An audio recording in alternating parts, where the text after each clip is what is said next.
We've got, again, a good mix of state and federal. Federal, I think, is first, is that right? David Sellers is probably, I guess we'd say, the lead public information officer for the federal courts. He is at the administrative office of the U.S. courts and works in central command, if you will, as well as with all of the circuits. So with no further ado, David Sellers. Well, thank you. Just a few clarifications. I would say the lead for the course is probably Kathy Arberg at the Supreme Court. Okay. And as long as we're making confessions, I'll join Howard and Alan in confessing that I too am not a lawyer. So help me God. So I want to get that out front. Yeah, I think Beth and I want to give you a little bit of a glimpse from inside the courthouse, but perhaps also offset a little bit of that gloom and doom from the media. You've heard a lot about the decline in the number of journalists, so I won't use numbers, but let me point out that the press corps who regularly cover Tony Lewis's old beat, the Supreme Court, has changed dramatically. The full-time credentialed press corps, which once numbered 40, is now 29. Gone are reporters from the evening papers, the news magazines, and most regional papers. However, they have been replaced by an equal, if not greater, number of individuals who parachute in for a particular case or issue. And so overall, I don't know if the court is getting any less coverage. It's just that the full-time people are different, and Adam may have some views on that. But I think we can agree when the Supreme Court makes news, it's often front-page news, but the court hears only about 80 cases a year. So what I want to focus on are those other courts that are below it in the federal system. In a 2010 interview with the Maine Bar Journal, U.S. District Judge Brock Hornby, who was a big part of the programs that Gene Polizinski mentioned earlier, was asked, what's the biggest challenge the federal judiciary faces today? Now, Judge Hornby is a nationally respected judge, has held many prominent positions in judicial administration. His response was, and I'll quote, "We are becoming invisible except for the highest profile trials. The federal judiciary must find a way to reach out. The primary reason for what we do is deterrence. And if people don't know what we do, how can there be deterrence?" Well, I don't have to tell you the change comes slowly in court systems, both in terms of the law and administration, yet I think there have been significant strides in recent years. These changes may seem modest compared to the other branches of government. Literally every member of Congress I know has their own Facebook page and Twitter feed, and the White House has all that and much more. Justice Frankfurter said, "The public's confidence in the judiciary hinges on the public's perception of it, and that perception necessarily hinges on the media's portrayal of the system." So I would add to what Justice Frankfurter said, if the media is not going to fill this void, who can? And I think that the courts have tried to step in. And I'm going to mention 4 particular areas that the courts, I think, are helping the media and helping the public. One is through court public information officers. The other, which Howard alluded to, is electronic public access to court records. The third is court websites. And the fourth is use of social media. It's significant to note that an increasing number of courts have institutionalized the position of court public information officer. I know Jonathan Peters will talk about this specifically with the Supreme Court later, so I don't want to tread on your turf, Jonathan. However, any discussion of court PIOs has to start with another Tony. The name is Tony House, T-O-N-I. It's a name that's probably not as familiar to many of you, if any of you, as Tony Lewis, but Tony House was really responsible for the growth in court public information officers around the country. She was the Supreme Court's public information officer from 1982 to 1998, when she died at the way too early age of 55. The two Tonys were not at the court at the same time, but I have no doubt that they knew each other. They occupied very similar roles, all but from different sides of the fence. Both were trailblazers in the field, and both were concerned that people get an accurate and better understand the court. Tony was not the court's first public information officer, but she was the first one who took an interest in national leadership. And in 1992, she provided a vision. The National Center for State Courts and publisher Dwight Opperman provided the resources, and together they convened the first ever national meeting of court public information officers. Today, that is a robust group that has a listserv that has about 135 people in it. Most courts around the country, state courts at least, have a public information officer. Florida has 26 public information officers in their courts. All 20 circuit courts, which are their general trial courts, 5 district courts, which are their lower appellate courts, and then the Supreme Court. There were public information officers in the Philippines, Scotland, Trinidad, and Tobago, just to name a few places overseas where they're using court public information officers. And the PIOs are really at the center of what Judge Hornby called efforts to reach out. We have a wide variety of duties, and I think that Beth will give you greater detail on that. But I can tell you that every one of us, I think nowadays, are kind of inside the bubble, that we are consulted on policy. We have access to whether it's the court administrator or chief judge or chief justice. And that tells you something about the evolution of the profession. The second topic I want to touch on briefly, Howard covered it, is public access to court records. The PACER system is what we have in the federal court. It stands for Public Access to Court Electronic Records. Journalists today simply can't cover courts if they're unable to access records easily. 25 years ago, a journalist who wanted to get records in a federal court had to walk down to the courthouse, go to the clerk's office, and ask to see a copy. That was often complicated because the single copy may be up in chambers. They had to see if they could retrieve it from chambers. Most clerk's offices had press boxes where they would put a copy of the pleadings that were filed that day, and it was not terribly unusual for a reporter, perhaps unscrupulously, but given the competitive nature of the business, to pick up that single copy of the pleading, write their story, and the competitor would read about it the next day in the morning paper. Needless to say, it was not the ideal situation for either the judiciary or the news media. In 1998, the federal courts developed the PACER system, and then a decade later developed what is known as case management electronic case filing. CMECF, as that is known, is the front system, so that every document is filed electronically. You can file documents at midnight or whenever, and their PACER is the back end where you access them. So today, virtually every docket entry, opinion, case file document filed in federal appellate, district, and bankruptcy courts is done so electronically, unless there's a reason that it may be sealed. The level of transparency, I think, is probably unprecedented anywhere in the world.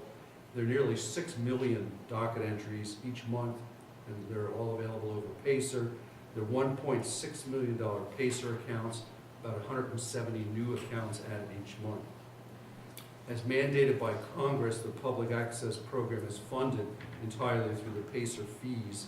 So the cost of telecommunications, this case management electronic case system I refer to, a new system called eJuror, where jurors can register electronic victim notification, and other IT projects that affect the public are funded through PACER. Perhaps of particular interest to journalists are the growing number of courts that are providing RSS feeds to allow users to receive notifications in specific cases. In addition, there's a new mobile web version of PACER.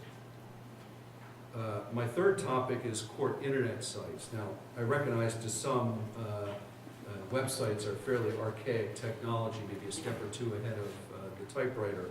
But my view is that more people are going to enter a court through their court's homepage than through the front door. So it's awfully important that we worry about our websites.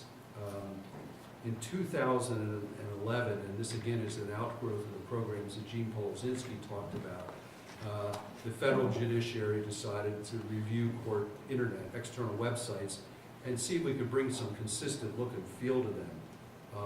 And we've had great success.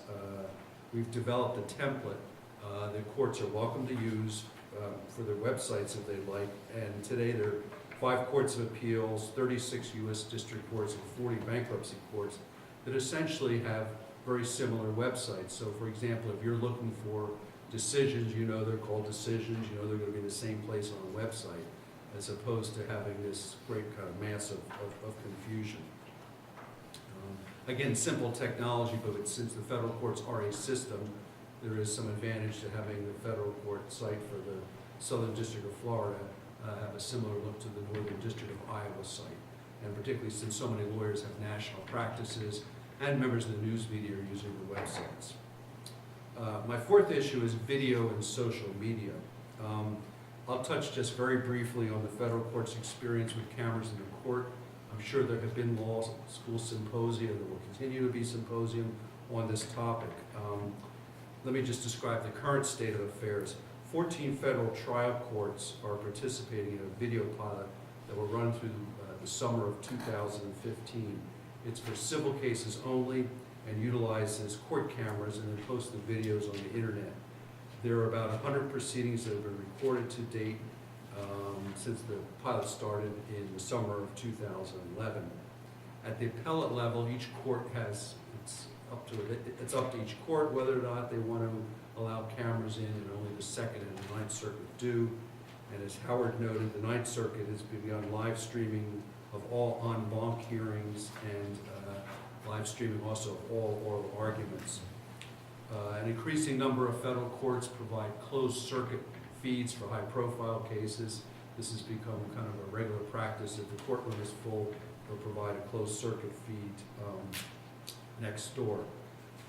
With the exception of periodic experiments with cameras in the federal courts, trial courts have prohibited in the languages broadcasting, televising, recording, or taking photographs of courtroom proceedings. However, in recent years, and Howard's pointed out that his experience in the Ninth Circuit, courts have really struggled as to what this language means in terms of social media use in the courtroom, tweeting and blogging. And judges have come down on both sides of this issue. In early 2008, U.S. District Judge Mark Bennett in Sioux City, Iowa, allowed a reporter from the Cedar Rapids Gazette to use a laptop to cover a tax fraud trial by posting live courtroom updates. And his only requirement was that the reporter sit in the back, so there wasn't any real noise from the typing. This is one of the early judges to allow blogging, and it was just something that the reporter asked and the judge agreed to. On the other hand, in November 2009, U.S. District Judge Clay Land in the Middle District of Georgia turned down a request from the Columbus Ledger-Inquirer. I believe Ben Holden's old paper. I don't know if you were there at the time, Ben. You were there, okay.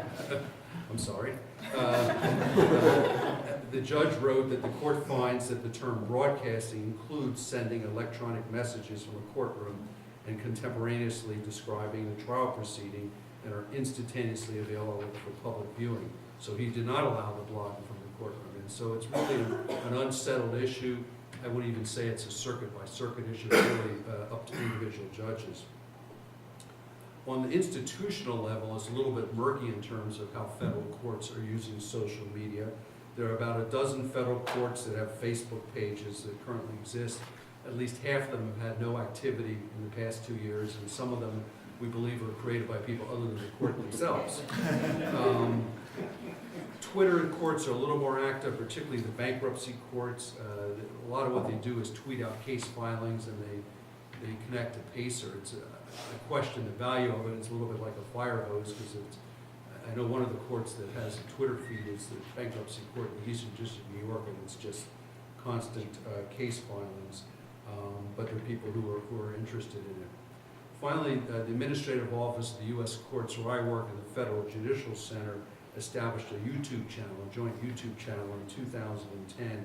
Today that channel has 136 videos, everything from an annual Supreme Court roundup to videos in different languages on how to file bankruptcies. Let me just, in concluding, say a few words about the future. I suspect it's not surprising that, in my view, there are two major factors that will exert the greatest impact on the future relationship between the courts and the media, and that's funding and technology. We've certainly heard about the funding problems that the media industry has had. They're not alone. I can tell you that it's also a wrenching time for has been for years for the state courts, and finally the federal courts have also been hit. The impact of frozen budgets and sequestration the past year cut the federal court system's budget by $350 million, which is about 5% of the operating budget, and that is significant. The current on-board staffing level for federal courts nationwide today is the same as it was in 1999, despite the obvious growth in caseload over that time.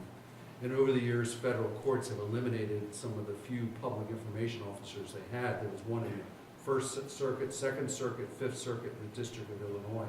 Those jobs are now gone. Not entirely attributable to funding, but in large part attributable to funding.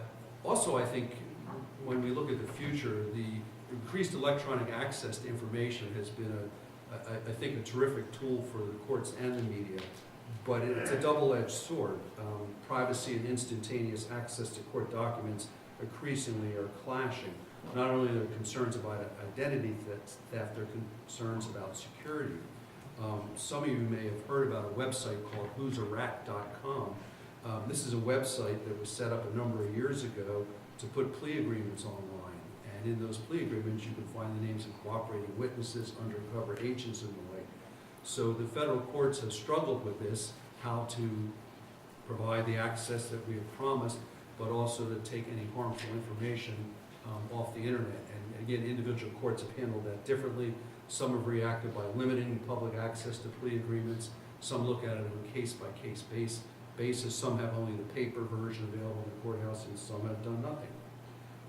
I suspect there will be an ongoing need to recalibrate this concern about access and privacy.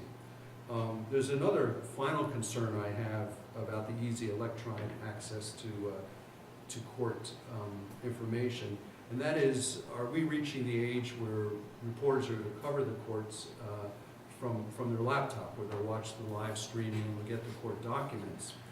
And if we are, I'm not so sure that's such a good thing.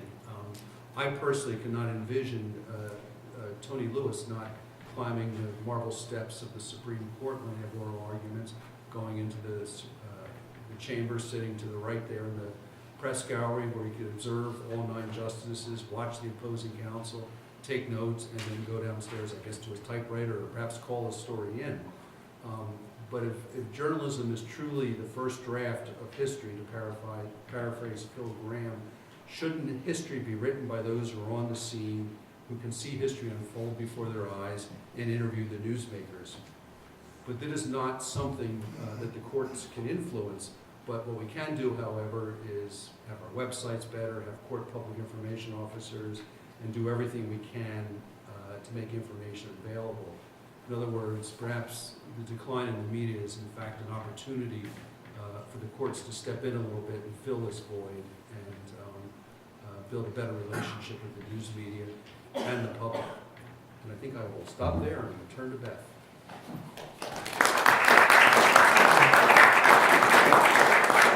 Just a brief word about Beth. She is a lawyer, and I know that because we're proud to claim her as one of our own. She went here and went on to do great things. She's going to give us this perspective from the state side.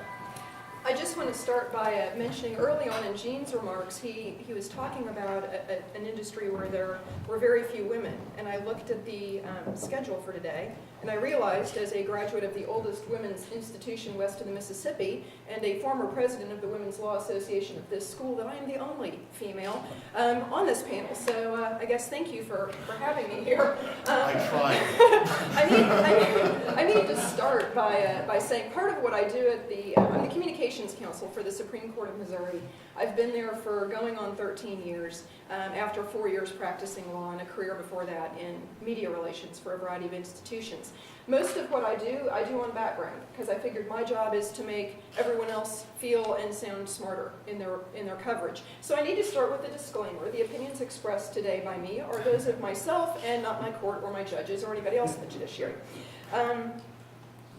I want to start by talking a little bit about Toni House. When she died, this is Linda Greenhouse's obit that she wrote in the New York Times. And in that, she was talking about Toni's differentiation between the idea of being a public information officer, to be the public voice of the court, but not to be the spinmeister or interpreter of the court. And I think this is one of the tensions that I see in my job, and it's also part of why I used to get very frustrated when Judge Wolf would refer to me as the spin check, because I don't really feel like there's anything to spin in a court. And my job is to be a conduit, to provide information to those who are seeking it. And part of what I want to do today is talk about kind of what I can and can't do. So as a PIO, what can I not do? Well, I can't give you an opinion. I can't interpret the opinion for you. I can't give you legal advice. The questions that I get asked the most by reporters are things like, well, what will the impact of this decision be? And the problem, I can never answer that question. I usually refer them to a law professor or the lawyers who argue the case. And part of the issue with that is you have to remember what the fundamental job of a court is, and that is to resolve disputes that have been brought to it, not to prognosticate about the future and what the implications of that might be. They're supposed to be looking at individual cases as they come to them. So what can I do? Well, I can answer questions about the judiciary, legal procedure, the meaning of legal terms. Early on in my job, the Supreme Court of Missouri had a series of cases involving venue, where a case can be filed. And I had a reporter call me and say, what's venue? And rather than trying to give her a definition, I thought, well, I'm going to make her the plaintiff in the case. So I helped walk her through the strategic decisions that she would have made as a plaintiff to try to decide where she might file the case. And once I got her happy with where she filed it, then I made her the defendant in the case so that she could understand the ramifications of that. None of this was designed for her to be able to quote me. It was designed to help educate her about the process so that when she did go and speak to the lawyers who had argued the case or speak to law professors about what the implications of that ruling might be, she would have a much better understanding and a better ability to ask good questions. Provide a lot of background information. Like I said, I speak mostly on background. I figure, I tend to get a lot of people wanting to show up with a camera and put me on, and I said, you don't want a talking head. You want to be able to go interview lawyers about the substance of this. Let me just help you understand the case so you can do that better. Get you contacts for other information. And one of the things I do that seems to be more of my statewide responsibility, we do have public information officers in the trial courts here in Boone County, as well as in Kansas City and Jackson County, and then the city of St. Louis. The rest of the 112 trial courts in the state don't have a PIO, and neither do the 3 districts of our Court of Appeals. Most of them tend to handle media questions as they come, but the one issue that I get called all the time on are cameras in the courtroom issues. Sometimes it's by the judge who suddenly has gotten a high-profile case in their courtroom and wants to know how to deal with it. Sometimes from reporters who are trying to figure out how to get a request in front of a court and get it considered. So that's one of the things that I can help do. The biggest way that I think I do my job is to essentially be the navigator for the court system. And one of the biggest ways I do that is to get people out onto our website, courts.mo.gov. Shameless plug, we're hoping to improve our website, so any of you who wish to check it out and then answer our survey or maybe even serve in a focus group, we would love that, because we know that most people, as David said, are finding information about the courts through their website. So anything we can do to make it more accessible is great. But I navigate people through, and we have a ton of stuff online. We put opinions online, we have summaries online, we have streaming online, all sorts of things there. About opinions, again, what is the most important thing a court does? It decides cases. We have been publishing the opinions online since 1997. The Supreme Court went on in March. The 3 districts of the Court of Appeals followed within the next few months. They're online for free. They're now in much prettier, searchable PDFs, so I think it makes it a lot easier for reporters and the public to use them. We also do plain language summaries of almost every case that we decide. Every case that is decided by the Supreme Court of Missouri has a summary that comes with it. And 2 of the districts of the Court of Appeals also do summaries. At the Supreme Court level, I'm the one who writes those. And that's part of why my court requires me to be an attorney. At the Court of Appeals level, the people who write the summaries are typically the law clerks who work for the judges who authored the opinions. And the reason that we do this, and it is every opinion. Now, there's a mix across the country of how many courts provide summaries. Many do. Some do all high court cases like we do. Some try to pick and choose, and they cover, they'll do a news release or a summary of a high profile case. And the only thing that troubles me about that practice is I'm not sure it's the court's job to decide what is the most important case for the public. I see that as being the news media's job. And so when it goes beyond opinions, things that I tend to start emailing out to reporters are things that they have decided for me is a high-profile case. Because when I start getting 10 and 15 calls about the same thing, I start just sending it to everybody because they have deemed it that way. The reason that we have been doing opinion summaries, and we've been doing them for decades now, is our former clerk of our Supreme Court, who served from 1971 until just a few years ago, and we just recently lost him. His thought is that you can't really complain about people getting things wrong if you're not doing anything to help them get it right. And I know Judge Wolf talked a little bit about the effort among judges themselves to try to write something a little bit more plain language in the opinions themselves, but at the end of the day, even saying to an attorney, well, the opinion speaks for itself, sometimes you need a little bit more background, so that's why we do what we do. The summary started as like a 1 or 2 sentence thing. This is a death penalty case, and it has 2 lines. The conviction is affirmed. The circuit court did not err in overruling this person's motion for post-conviction relief. Well, that doesn't really tell you much about what the court did. Now we have full documents themselves, and we've changed how we post them. Every opinion gets posted with an overview/summary as well as the full opinion, and when we summarize any separate opinions. This is an example of what they look like now. And a lot of this has changed in part based on what the media has asked me for. So yes, there's a disclaimer, of course. And I did that because a rather major newspaper in Missouri one time quoted my summary and then attributed it to the judge who wrote the opinion. And I had not used the exact same words the author did, and the author was a little unhappy. So now there's disclaimers. I provide the attorney information because that seems to be the #1 thing reporters need. They want to go talk to the lawyers who argued the case, and it's everybody. It's the merits attorneys, it's the amicus parties, it's everyone. Then we provide an overview. So it's kind of your net graph of, what's the 1 or 2 paragraph answer for what happened in this case. And I try to provide the vote in that because I was astonished as I worked through this how many times reporters would get it wrong. Because they might think that it was a 7-0 case and they might have been right for one of the issues but not all the issues, so I try to help do the math for them. And then we summarize the facts in the case. We say what the disposition was, we say what the principal opinion, what the rationale was for the principal opinion, and then we provide what any separate opinion said. We have lots of information online about cases that are pending in our courts.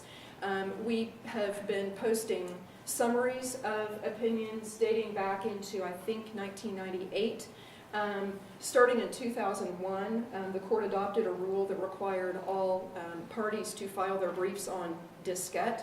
And once they started doing that, then we could start posting PDFs of the briefs themselves. And so now, as soon as a case gets docketed, we post any PDF of any brief that we've received and continue to post those briefs as they come in. Then usually a few days before argument, we get our summaries up. We live stream audio of every Supreme Court argument and have been doing so since 1999. It started with a statewide radio company called the MissouriNet. They did this as a public service.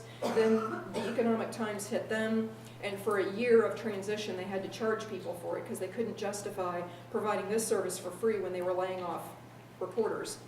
We took it over in 2006, I believe, and do live streaming of all of our own cases. And then usually within a few hours after arguments are concluded, we take the MP3 files for each of those cases and post them online along with the names of who argued which side. We also have a system sort of like PACER. In Missouri, it's called CaseNet. We are a unified judiciary, which means that all of the courts, the state courts in Missouri, all operate as part of one system. Other states do not do that, like Texas is, their former Chief Justice once described his job as all hat, no cowboy, or all hat, no cattle, and described their jurisdiction as jurisdictional chaos because there is no connection. So any individual court can function in a different way. We're unified, and the good news for you means that now you can access public information about any case pending in Missouri using CaseNet, and it's free. We are now moving, as you can see, you can get docket entries, you can find out who the parties and attorneys are, and now that we are venturing into Efiling, and we're rolling this out as quickly as our resources will allow, which are basically the existing resources. If you go to any state courthouse in Missouri and you go to the public access terminal, you can log on to Secure CaseNet. And from that courthouse, you can access any document, any public document that's attached to any case file in the state of Missouri. Now, this is still somewhat limited because we only have about 25% of the caseload currently online. By the end of this year, we'll have about half. But when you go, if you see a docket entry that you think is interesting, you can click on that, and then you get what is on the bottom right of that screen. You'll see the listing on the left of all the documents that are available, and then the rest of your screen actually shows you what the substance of that document is. So we try to make it as simple and streamlined as we can. As I mentioned, we're moving into e-filing. We were the first ones to join in September of 2011. We went on with our whole caseload at that point and had been scanning documents for a number of years before that just to try to help save space. We now have the Supreme Court, the Court of Appeals, and the trial courts in 27 counties plus the city of St. Louis. And like I said, we've got another 30 counties scheduled to come online this year. So by the end of 2014, we should have about half the state's caseload online because we have some pretty big courts that are coming on. Cameras in the courtroom. We started piloting this in September of '92. This is going to be the 20th anniversary of the rule. We're trying to figure out how to bring it into today's day and age. That upper right-hand picture is actually one that caused all sorts of national attention. It's the Ryan Ferguson case, and it was a hearing that was held in a small trial court 30 minutes down the road from here. But that case especially brought up some of these issues that I listed as being trending. Who are the media? We had everybody in that case from Dateline, which was running the pool camera in 48 hours, to a young man who runs a website here in Columbia that talks about crime and courts issues. And there was a little bit of a technical problem because he didn't have the right equipment to plug into this giant mult box device that Dateline had provided, but he was able to finally get in and get the feed. We have issues with who constitutes the pool. In the past, as David mentioned earlier, reporters all went to the courthouse. That's because the newsrooms had big enough staffs that they could do that. Now we have situations where do you actually have to be at the court to be considered part of the pool? Or can you call after the fact to get that?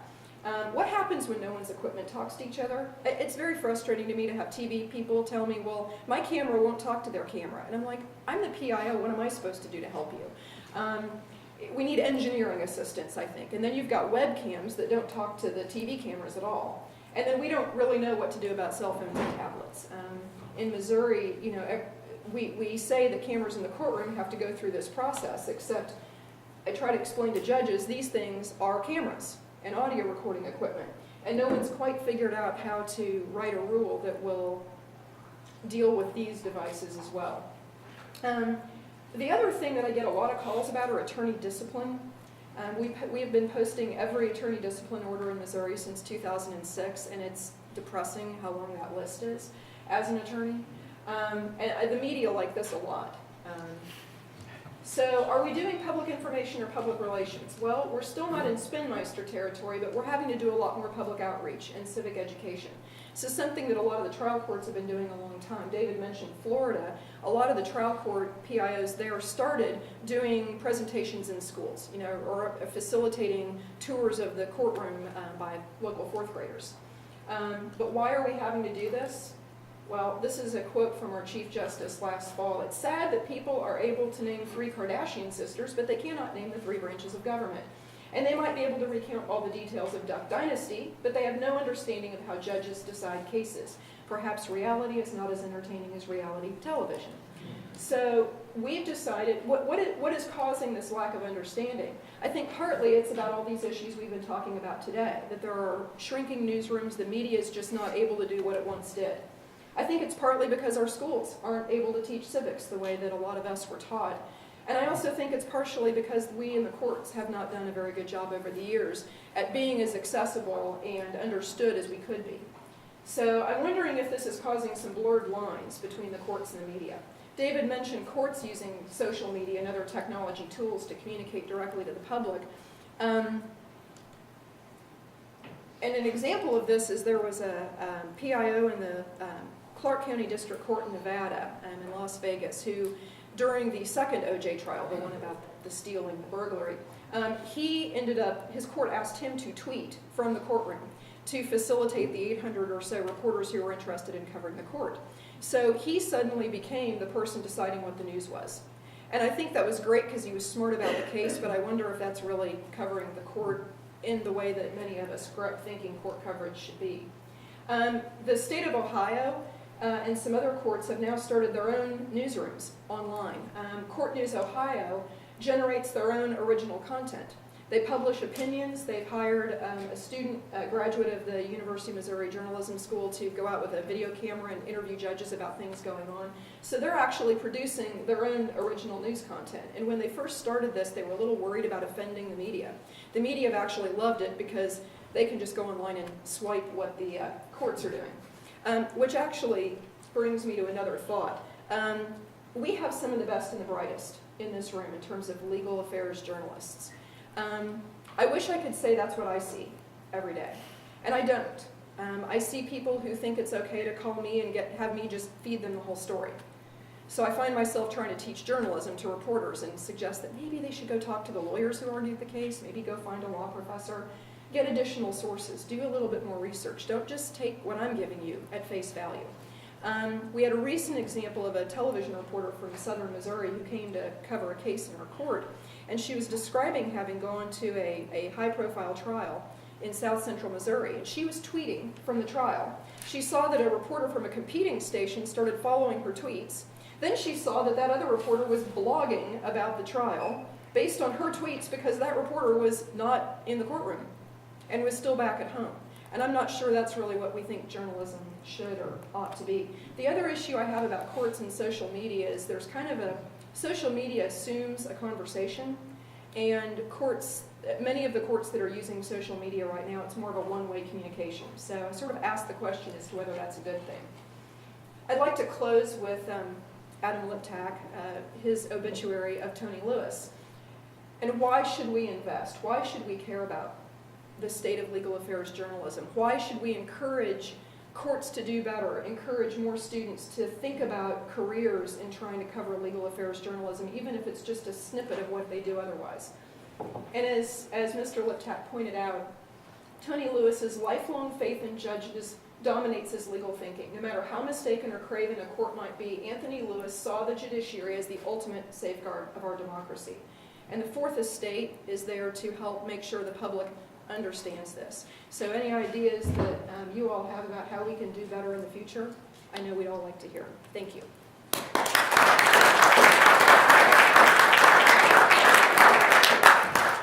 Excellent. I would, if you haven't had a chance to take a look at Adam's obituary of Anthony Lewis, it really was quite a nice piece. So we have time for a few questions for our panel. Or, yeah?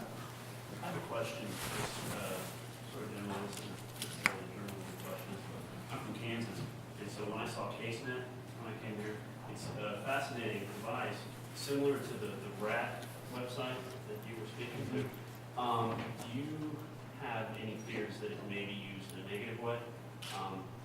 It exposes an extraordinary amount of information, which is obviously open to the public. There's no right to privacy to that information, but I have feared that it could be used in a negative way. Well, first off, CaseNet is a total Missouri product. We designed, our case management system we purchased from a vendor, but CaseNet and our e-filing system were designed in Missouri by Missouri court people, which I think makes it really good.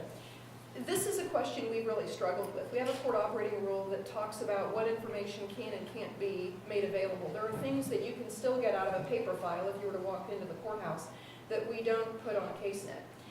But the fear that I'm seeing, even in the Supreme Court, is lawyers and what they're putting in documents that are not only public documents but are now available on the internet. And a perfect example of this, we had a couple of cases a month or so ago involving a challenge to whether two individuals could be placed on the sex offender registry list. And there was information in the briefs, and again, we've been posting briefs online since 2001.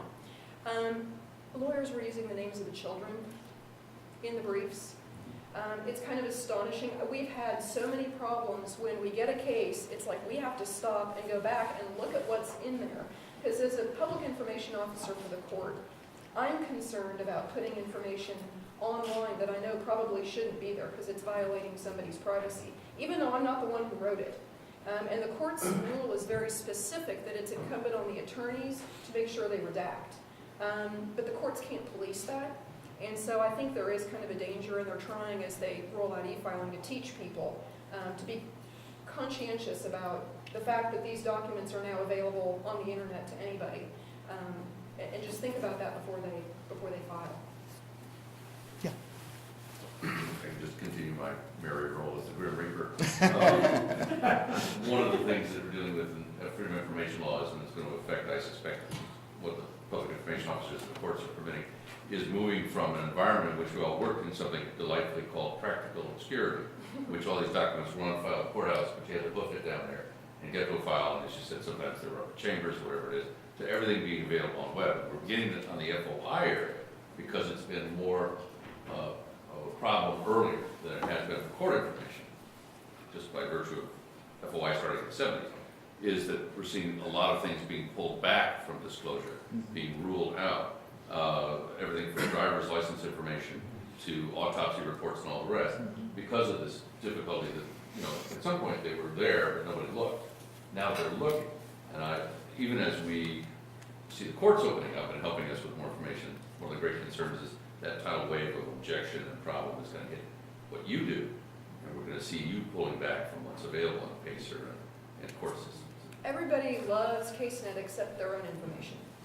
It's a very imperfect system. Same thing with the federal courts, where the onus and responsibility is on the lawyers. So every time you log on to file a case electronically, there is a notice saying you have a responsibility to redact personal identifying information.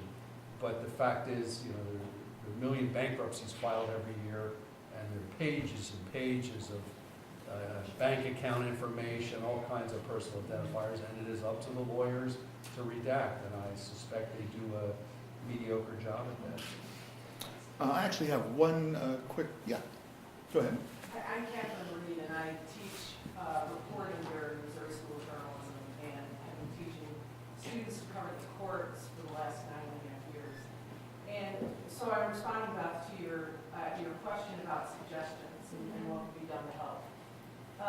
It's the same as it's always been, which is greater access to lawyers and judges who are willing to answer questions offline, so to speak, when we are in a hair-raising process of trying to determine what happened in court, when a student goes to cover court, early on and really doesn't have the vocabulary or the experience to understand what happened at times. So I guess that would be my number one plea, which is to get more people willing to answer questions. Without Rod Uphoff, for example, I don't know what we would have done recently in the habeas decision in the Ryan Ferguson case. It was a very complex decision. A lot of media got it wrong. And it was a day-long process, basically, to come up with a story that explained what had happened accurately. And so that, I think that's the thing I have not seen much improvement in the last 9.5 years. So, thoughts? I'm always happy to answer the phone every time the phone rings, but it doesn't ring as much. And we've got, and I know Mary Epping here in the 13th Circuit does the best that she can, and we do actually have a number of judges who are willing to talk to people on background to help them learn. I mean, Judge Wolf, I could always tell when he talked to the Post-Dispatch, because the words they would use, I'd be like, that sounds an awful lot like Judge Wolf. and we have other judges who are happy to try and talk and explain background and procedure. And I know the Missouri Bar has kind of a speakers bureau, but I do think it's an area where, especially in kind of a rapid response kind of brigade, that maybe between the courts and the bar we can do a better job of having more people and have it in a place where you can find the names, to more easily make a phone call and actually find somebody who answers their phone who can help explain what just happened in this particular situation. Did you have a quick follow on this, or? I'm not so sure it's the court's job to have the lawyers available, but certainly the court should provide contact information. But in terms of the judges, at least the judges I work with, I think they are increasingly comfortable talking in a general sense about, particularly with new reporters, please come in, sit down, introduce yourself, let's talk about the way the courts operate. But when it gets to specifics of cases, I think they're pretty gun shy. Well, I would never suggest that a reporter talk to the judge in a particular case. I was actually speaking more generally to understanding, a process or a term or. Yeah, this is really an important issue that we have been working on with regard to our relationship with the law school and the journalism school. Part of it has been to create a level of comfort for that communication to happen. It's a big problem, and it's one that we'll continue to talk about, I think, as the day goes on. I do want to go ahead and proceed to the next panel. So let me invite, thank our